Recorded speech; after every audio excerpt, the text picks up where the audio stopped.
Hello students, welcome to my class.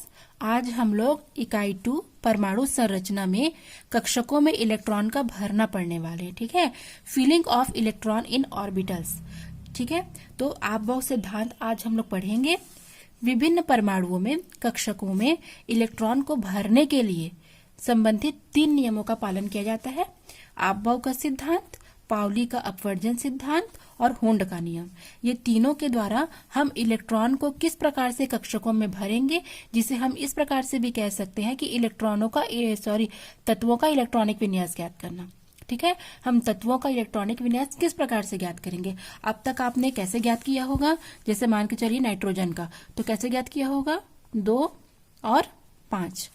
Carbon का 2 और 4। अब तक 9th और 10th में आपने इसी प्रकार से इलेक्ट्रॉनिक विन्यास ज्ञात किया होगा।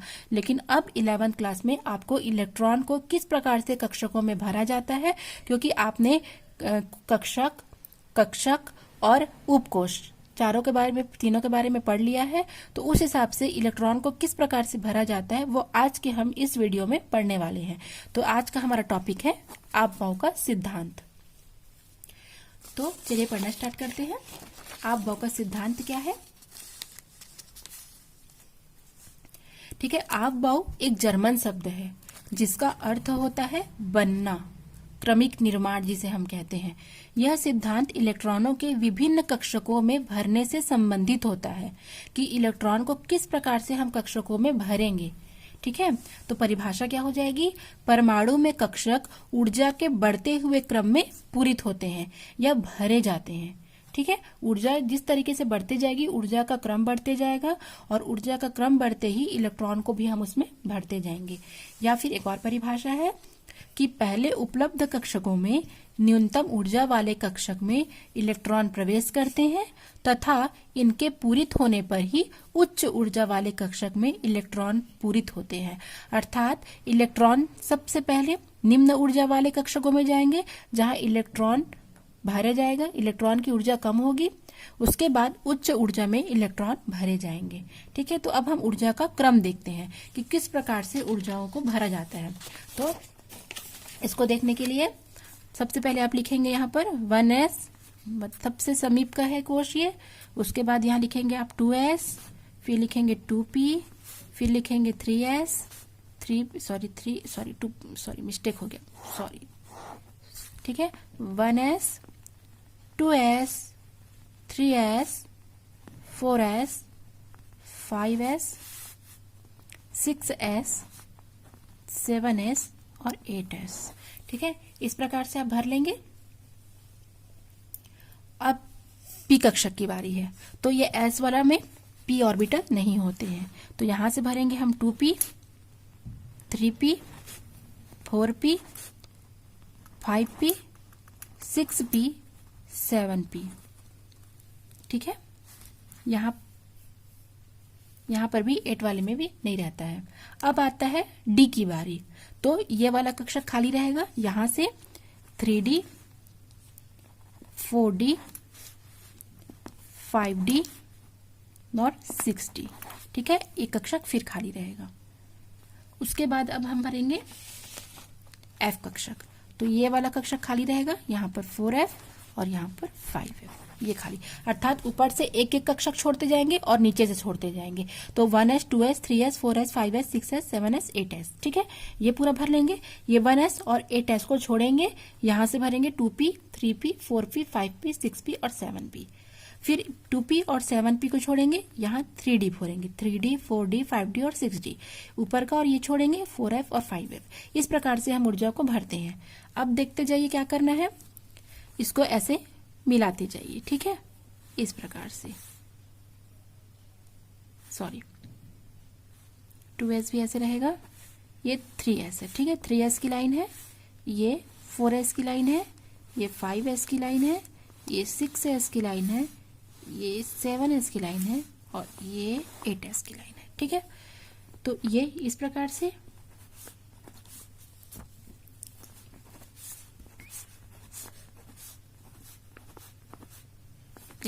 करेंगे। अब 1s के बाद 2s, 2s के बाद 2p, 3s, 3s के बाद 3p 4s, 4s के बाद 3d 5p 5s, 5s के बाद 4d 5p 6s, उसके बाद 4f 5d 6p 7s, उसके बाद 5f 6d 7p और अंत में आएगा 8s। ठीक है, इसको समझने के लिए अब हम ये देख लेते हैं। ये इसी प्रकार से तैयार किया गया है। ठीक है, पहले 1s, फिर 2s, फिर 2p 3s, 3p 4s, 3d 4p 5s, 4d 5p 6s, 4f 5d 6p 7s, 5p 6d 7p 8s। तो आपको ये क्रम को याद रखना है। जिस प्रकार आप गणित बनाते हैं तो पहाड़े याद रखते हैं, ठीक है, उसी प्रकार से आपको इसको याद करना है। ये एक क्रम ये इस प्रकार से भी देख सकते हैं। सबसे पहले 1s में जाएगा, फिर 2s में, फिर 2p में, फिर 3s, फिर 3p, फिर 4s में, फिर 3d में, 4p में, फिर 5s में, फिर 4d में, फिर 5p में, फिर 6s में, फिर 4f में, फिर 5d में, फिर 6p में, फिर 7s में, 5f, फिर d, 6d, 7p और लास्ट में 8s। इस प्रकार से इलेक्ट्रॉन को भरने का ये क्रम होता है कि इलेक्ट्रॉन सबसे पहले उपलब्ध कक्षकों में से निम्न कक्षक में जाएंगे। उसके बाद आप देख रहे हैं 1 के बाद 2, फिर 3, फिर 4 और कक्षक भी बढ़ रहे हैं sp3, sp, d ऐसे करके, अर्थात निम्न ऊर्जा स्तर से उच्च ऊर्जा स्तर में कक्षकों में इलेक्ट्रॉन को भरे जाएंगे। साथ ही साथ आपको ये बात भी जानना है कि S में अधिकतम 2 इलेक्ट्रॉन भरे जाते हैं, P में अधिकतम 6 इलेक्ट्रॉन, D में अधिकतम 10 इलेक्ट्रॉन और F में अधिकतम 14 इलेक्ट्रॉन। और S में एक ही कक्षक होंगे, P में 3 कक्षक होंगे, Px, Py और Pz, D में 5 कक्षक होंगे और F में 7 कक्षक होंगे। ठीक है, तो जब भी हम इलेक्ट्रॉनिक विन्यास ज्ञात करेंगे तो सबसे पहले S में हम 2 रखेंगे। जहां 2 से 3 इलेक्ट्रॉन होगा तो वो P में चला जाएगा, P में 6 इलेक्ट्रॉन पूरे होंगे, 6 से 7वां इलेक्ट्रॉन होगा तो वो D में चला जाएगा, 10 से 11 होगा तो वह F में चला जाएगा। इस प्रकार इलेक्ट्रॉन को भरने का ये क्रम होता है। तो चलिए अब हम इलेक्ट्रॉनिक विन्यास निकालना स्टार्ट करते हैं। सबसे पहले हम कार्बन का देखते हैं, छोटे से बड़े की ओर जाते हैं। तो कार्बन का क्या होता है, 1s2, 2s2, 2p6। अब 11 क्लास में आपको इसी तरीके से इलेक्ट्रॉनिक विन्यास ज्ञात करना पड़ेगा। एग्जाम में पूछा जाएगा तो आप इसी प्रकार से ज्ञात करेंगे, उपकोष को लिख करके। 1s में देखिए, सबसे पहले 1s आता है तो 1s में 2 इलेक्ट्रॉन, क्योंकि अधिकतम 2 इलेक्ट्रॉन होते हैं। ठीक है, उसके बाद आ जाएगा 2s, 2 इलेक्ट्रॉन के बाद वो अगला लेवल में चला जाएगा, 1 से 2 में चला जाएगा क्रम अनुसार। तो 2s में भी 2 इलेक्ट्रॉन, उसके बाद p में चला जाएगा तो p में भी 2 इलेक्ट्रॉन। क्यों, इसमें 6 इलेक्ट्रॉन क्यों नहीं भरे गए, क्योंकि हमको क्रमांक 6 कंप्लीट करना है। तो 1 2 3 4 5 6 हो गया। ठीक है, सोडियम का देखते हैं। सबसे पहले 1s में जाएगा इलेक्ट्रॉन, तो 1s में 2 ही इलेक्ट्रॉन रहते हैं। उसके बाद 2s में जाएगा तो 2s में भी 2 ही इलेक्ट्रॉन रहते हैं। ठीक है, अब कहाँ जाएगा, 2p में जाएगा तो 2p में 6 इलेक्ट्रॉन होंगे। अब आप काउंट कर लीजिए गिन करके, तो 1 2 3 4, 4 और 6 10 इलेक्ट्रॉन भर गए।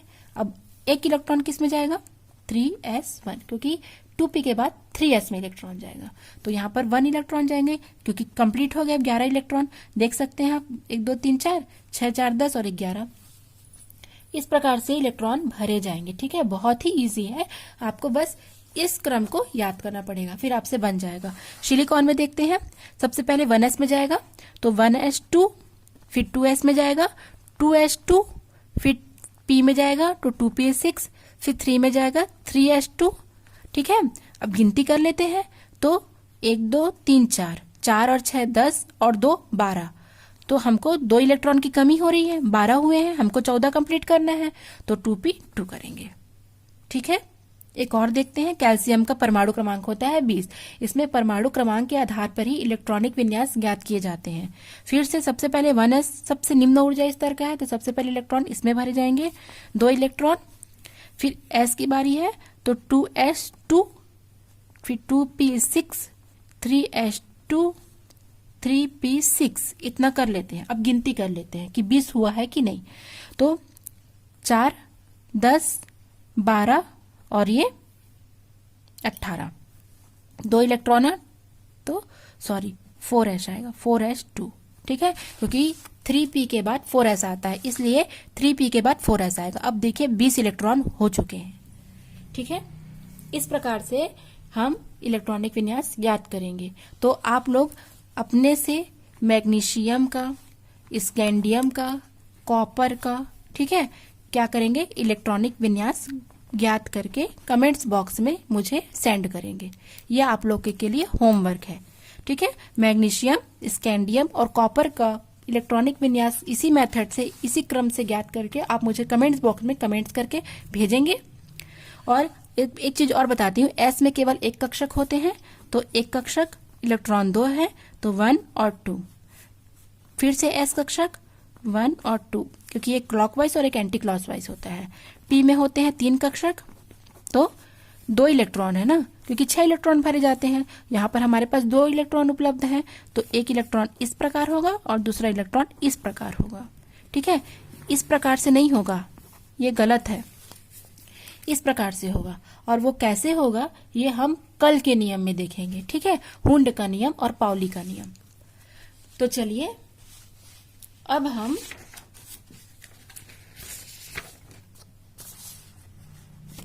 क्रोमियम और कॉपर के बारे में बात करते हैं। ये अपवाद है। ठीक है, ये अपवाद है। क्रोमियम के इलेक्ट्रॉनिक विन्यास है 1s2, 2s2, 2p6, 3s2, 3p6, 4s2 और 3d4। ये इसका इलेक्ट्रॉनिक विन्यास होना चाहिए, लेकिन ये इलेक्ट्रॉनिक विन्यास नहीं होता है। इसका इलेक्ट्रॉनिक विन्यास होता है 4s1 और 3d5। ठीक है, इसका कारण क्या है, तो डी में होते हैं 5 कक्षक, हमको पता है डी में 5 कक्षक होते हैं। ठीक है, तो इलेक्ट्रॉन डी में 4 है तो 1 2 3 4 इस प्रकार से इलेक्ट्रॉन का भराव होना चाहिए, किंतु इस प्रकार से इलेक्ट्रॉन का भराव नहीं होता है। ठीक है, क्या होता है, 5 होता है। कारण क्या है इसका, ऐसा क्यों किया जाता है, क्योंकि अब ये क्या हो गए, अर्धपूर्ण कक्षक। अब ये क्या हो गए, अर्धपूर्ण कक्षक। और कोई भी अर्धपूर्ण कक्षक, ठीक है, क्या होता है, अधिक स्थायी होता है नॉर्मल कक्षकों से। पूर्णपूरित और अर्धपूरित। कॉपर में क्या हो जा रहा है, अब देख रहे हैं 3d9 हो रहा है, 1s2, 2s2, 2p6, 3s2, 3p6, 4s2 और 3d9 हो रहा है। तो इलेक्ट्रॉनिक विन्यास अगर भरेंगे तो इस प्रकार से, ये देखो 1 2 3 4 5 6 7 8 9, तो एक इलेक्ट्रॉन कम हो रहे हैं, तो एक्चुअल में इसका इलेक्ट्रॉनिक विन्यास होता है 4s1 और 3d10। तो यहां पर एक इलेक्ट्रॉन भरे जाएंगे, तो अब ये हो गए पूर्ण पूरित कक्षक। ठीक है, तो डी कक्षक में अर्धपूर्ण कक्षक और पूर्ण पूरित कक्षक। ठीक है, अर्धपूर्ण कक्षक और पूर्ण पूरित कक्षक बहुत ही अधिक स्थायी होते हैं। तो स्थायित्व की प्राप्ति के लिए एस से एक इलेक्ट्रॉन डी में चला जाता है, तो ये अर्धपूर्ण हो जाते हैं, अर्थात पहले से अधिक स्थायी हो जाते हैं। उसी प्रकार यहाँ पर एस से एक इलेक्ट्रॉन डी में चले जाते हैं, अर्थात ये पूर्ण पूरित हो जाते हैं, तो ये पहले से अधिक स्थायी हो जाते हैं। यही दोनों अपवाद स्वरूप हैं। ये बच्चे लोग कंफ्यूज होते हैं कि यहाँ पर से 1 कहाँ गया, एक इलेक्ट्रॉन की कमी कैसे हुई, इसलिए ये बताना बहुत जरूरी था। ठीक है, तो ये अपवाद में आते हैं क्रोमियम और कॉपर। अब हम लोग पढ़ेंगे N+L के नियम। ठीक है, जो कि अंतिम है। N+L का नियम क्या है, जिसे हम बोरबरी नियम भी कहते हैं।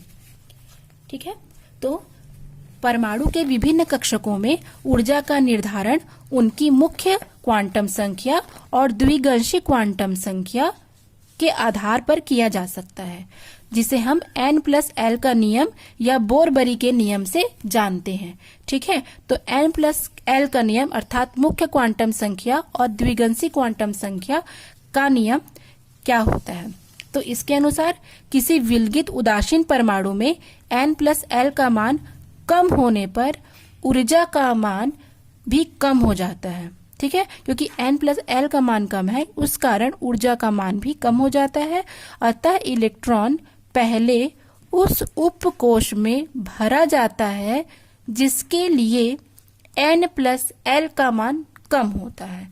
एग्जाम्पल से समझेंगे, यहाँ पर 1s और 2s 2 उपकोष लिया गया है, तो इन दोनों उपकोष में हमको क्या करना है, उस उपकोष में इलेक्ट्रॉन का भराव पहले होगा जहां पर n+l का मान कम होगा। ठीक है, जहां पर n+l का मान क्या होगा, कम होगा।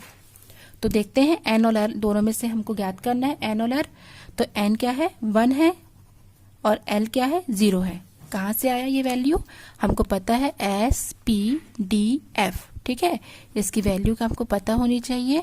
S की वैल्यू 0, P की वैल्यू 1, D की वैल्यू 2 और F की वैल्यू 3। तो S की वैल्यू 0 है। इस प्रकार जब n 1 है तो L की वैल्यू क्या हो जाएगी, 0 हो जाएगी। n बराबर 2 रखेंगे तो L की वैल्यू भी 0 हो जाएगी। अगर हम टोटल कर लेंगे दोनों को तो यहाँ पर 1 आएगा और यहाँ पर 2 आएगा। तो दोनों में से किसका मान कम है, यहाँ पर n+l का मान कम है। तो इलेक्ट्रॉन पहले कहाँ भरा जाएगा, इलेक्ट्रॉन इस नियम के आधार पर पहले 1s में जाएगा। ठीक है, उसके बाद 2s में जाएगा। इसलिए हम जब इलेक्ट्रॉनिक विन्यास याद करते हैं तो पहले इलेक्ट्रॉन 1s में जाता है, उसके बाद इलेक्ट्रॉन 2s में जाते हैं। उसका कारण यही है। ठीक है, इलेक्ट्रॉन 2 उपकोष होने पर पहले वहां जाएगा जहां पर n+l का मान कम होगा। एक और एग्जांपल देखते हैं 4s और 3d का। n ज्ञात करेंगे 4, l 0, n ज्ञात करेंगे 3 और l का मान ज्ञात करेंगे 2, क्योंकि s उपकोष की वैल्यू 0 होती है और d उपकोष की वैल्यू 2 होती है। टोटल करने पर यहाँ 4 आएगा, यहाँ 5 आएगा। तो 4 की वैल्यू कम है, अर्थात इलेक्ट्रॉन पहले 4s में जाएगा। ठीक है, तो ये फर्स्ट मेथड है। सेकंड मेथड क्या हो जाएगा, सेकंड मेथड हो जाएगा यदि 2 उपकोष हम लेते हैं जिसमें n+l के मान समान है तो इलेक्ट्रॉन पहले उस उपकोष में जाता है जिसमें n के मान कम है। ठीक है, अब इलेक्ट्रॉन कहाँ जाएगा, दोनों समान है यदि n+l के मान, जहां n के मान कम होंगे इलेक्ट्रॉन पहले वहां प्रवेश करेगा। एग्जाम्पल देखते हैं 2p और 3s। n और l निकालते हैं तो n यहाँ पर 2 है, फिर से कर देती हूँ यहाँ पर मैं S/P/D/F। तो यहाँ पर 0, 1, 2, 3। तो n की वैल्यू 2 है, यहाँ पर n की वैल्यू 3 है। p के लिए 1 और s के लिए 0, 1 और 0। ठीक है, टोटल कर लेंगे तो 2 और 1 3 होगा, यहाँ पर 3 होगा। तो 2p के लिए n का मान कम है क्योंकि इलेक्ट्रॉन पहले 2p में जाएगा, क्योंकि दोनों की वैल्यू आप देख सकते हैं, दोनों की वैल्यू सेम है। ठीक है, दोनों की वैल्यू क्या आई है, 3 आई है। तो इलेक्ट्रॉन पहले कहाँ जाएगा, क्योंकि n+l के मान यहाँ पर क्या है, n+l के मान इक्वल है। तो इलेक्ट्रॉन पहले उस उपकोष में जाएगा जहां पर n के मान कम होंगे। तो दोनों में n के मान कहाँ कम है, यहाँ पर 2 है, 2 कम है 3 से, तो इलेक्ट्रॉन पहले 2p में भरा जाएगा। ठीक है, तो 2p के लिए n का मान कम होने के कारण इलेक्ट्रॉन पहले 2p में भरा जाएगा। एक और एग्जांपल देखते हैं। अगर हमको 3d, 4p और 5s लिखा गया है तो इलेक्ट्रॉन पहले किस में जाएगा, n निकालेंगे, यहाँ 3 है, यहाँ 4 है, यहाँ पर 5 है। l की वैल्यू 2, 1 और S/P/D/F 0, 1, 2, 3। तो d के लिए 2, p के लिए 1 और s के लिए 0। सबको टोटल कर लेंगे 3, 2, 5, 4, 1, 5, 5। अब इन तीनों में n+l के मान क्या है, तीनों में n+n के मान इक्वल है, बराबर है। अब इलेक्ट्रॉन पहले किस में जाएगा, तो इस कंडीशन में इस नियम के आधार पर इलेक्ट्रॉन पहले वहां प्रवेश करेगा जहां पर n के मान कम है। तो n के मान यहाँ कम है तो पहले इलेक्ट्रॉन 3d में जाएगा, फिर 4p में जाएगा और अंत में 5s में जाएगा। तो इस प्रकार n+l के नियम या बोर-बरी नियम से इलेक्ट्रॉन का भराव किया जाता है। तो आज का वीडियो अच्छा लगा हो तो प्लीज लाइक और सब्सक्राइब कीजिए, साथ में शेयर भी कीजिए। Thanks for watching.